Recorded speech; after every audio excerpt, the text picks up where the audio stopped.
안녕하십니까. 이제는 진보가 대세다. 진보TV 양평입니다. 조선일보 사원에 이게 있다 그러네요. 정의, 옹호, 불편, 부당. 조선일보 사원이랍니다.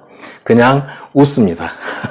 그리고 오늘은 언론의 징벌적 손해배상 제도에 대해서 그 의미를 알아보고 이 제도가 왜 필요한지, 그 다음에 우리나라 언론의 실상과 비교해서 한번 쟁점을 짚어보도록 하겠습니다.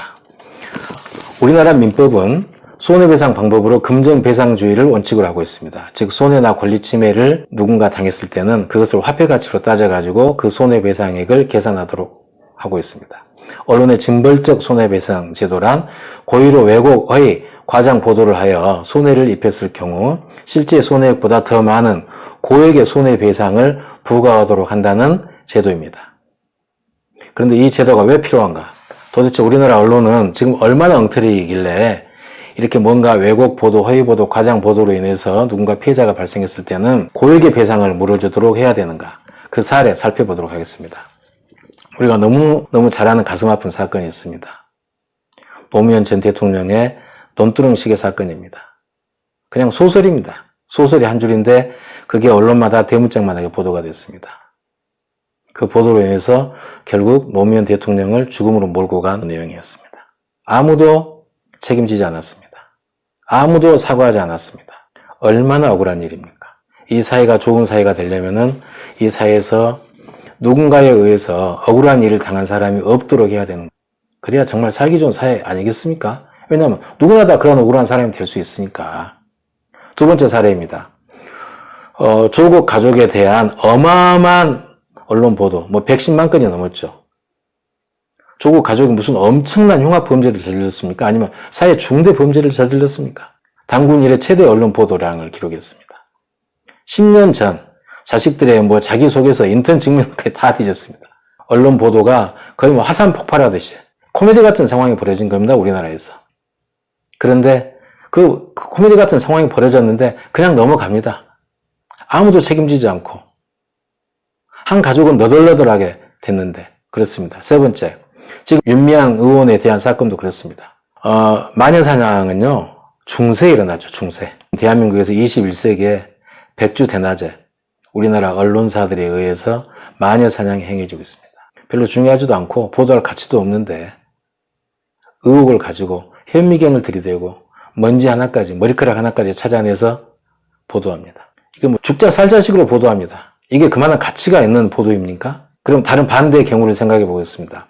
한명숙 전 총리 법정 증언자에 대한 위증교사 의혹, 정치검찰에 의해서 벌어진 위증교사 의혹입니다. 이것은 어마어마한 사건입니다, 정치적으로. 왜? 한명숙 전 총리가 누굽니까? 우리나라 최초 여성 총리였습니다. 그리고 야당 대표를 했습니다. 그리고 유력한 야권의 대선 후보였습니다. 현재 잠룡 중에 한 분이었습니다. 그런데 공작을 해서 제거해버린 사건입니다. 거의 소설 같은 이야기입니다.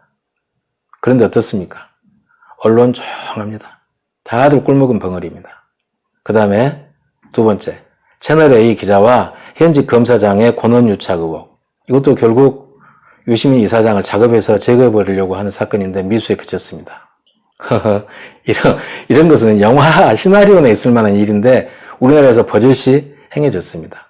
그런데 모든 언론이 눈 감고 입 닫고 귀 막고 나 몰라, 나 그런 거 보도 안 해, 그런 거 보도할 필요 없어 이러고 있습니다. 국민이 어떤 진상을 알아야 되겠습니까? 그게 무엇이 더 중요합니까? 나라의 기강을 뿌리째 흔들어버린 사건입니다. 그런 사건들은 다 그냥 벙어리 꿀먹은 것처럼 고개 쭉 쳐박고 입 닫고 그러고 있습니다. 그리고 그 사건들을 감추기 위해서 시민단체 돈을 횡령했니, 집을 엄청난 돈을 주고 투입해서 샀니, 헐값에 팔았니, 아버지에게 얼마를 줬니, 기가 막힐 노릇입니다. 기가 막힐 노릇. 국민들은 뭔가 있네 이렇게 하고 그냥 넘어가죠. 선동됩니다. 이렇게 못된 짓을 지금 우리나라 언론들이 저지르고 있습니다. 대한민국이 정말 선진사회고 선진국이라면은 이런 것들을 더 이상 용납해서는 안 됩니다. 다음 하나 알아보겠습니다. 최근 10년간 언론사를 상대로 한 손해배상 청구 소송에서 원고 승소 확률은 40%밖에 미치지 못했다. 승소 후 손해배상액은 청구액의 10분의 1 수준이었다. 한마디로 껌값밖에 배상받지 못했다는 겁니다. 언론은 책임한 보도로 엄청난 정신적, 물질적 피해를 입고 그랬지만은 그 배상 내용은 이건 10분의 1 수준밖에 안 된다는 거죠. 이것은 판사가 뭘 하고 말하는 것하고 똑같냐면은 무책임한 언론 보도 우리도 잘 알아. 알고 있어. 그게 현실이라는 거. 그런데 어떻게 할 거야? 법이 그런데. 그냥 참고 살아라. 이렇게 말하는 것하고 똑같습니다. 대한민국은 촛불혁명으로 정권을 바꾸고 성숙한 민주주의를 지금 만들어가고 있습니다.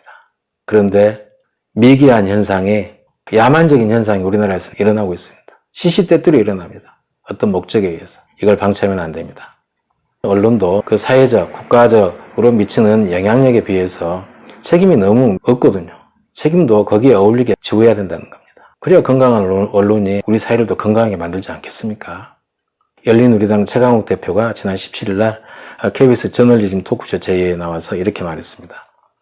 단순히 몇백만 원 보상해주고 마는 식으로는 언론 문제가 절대 해결되지 않는다.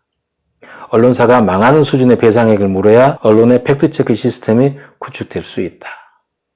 미국은요, 언론 보도 잘못해가지고 망하는 경우가 많습니다. 그래서 미국 언론사마다 팩트체크팀이 반드시 있습니다. 그래서 보도를 하기 전에 그 기사 내용이 정말 팩트와 맞는가 팩트체크해서 거기에 통과돼야만이 보도를 합니다.